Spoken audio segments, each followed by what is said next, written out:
kata chandang di akai tua miklai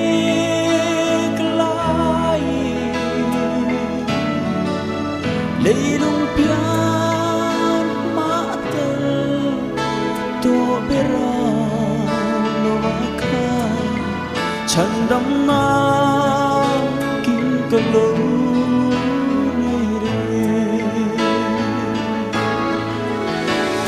se onat na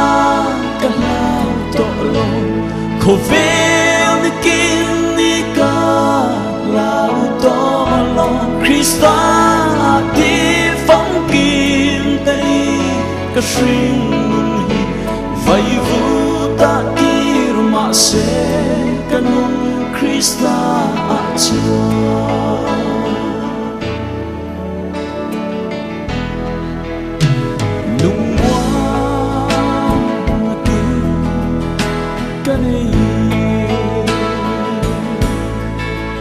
chandang na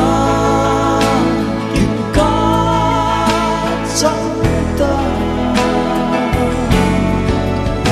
kakulping sang iswa anito afai miminka sai kamwa kasai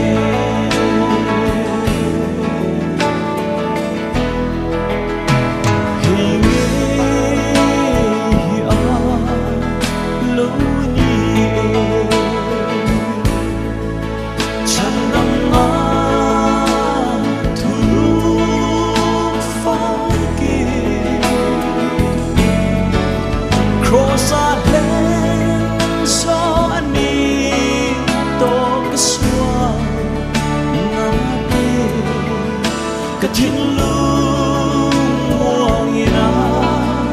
ing ringe si onat na kalau tolo ko vel ni kini ka lau tolo Krista di phong kim tây ka sring vai vu ta ir ma se Krista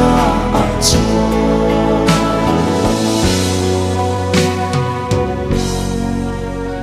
hey nge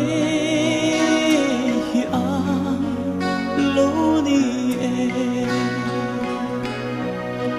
chandam na thuru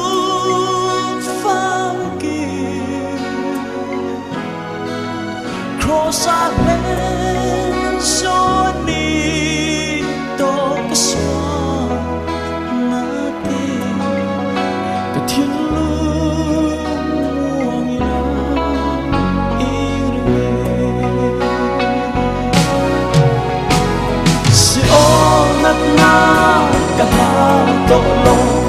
ko vel ni kini ka lau tolong Krista di phong kim kani ka sring vai vu ta ir ma se kanung Krista acha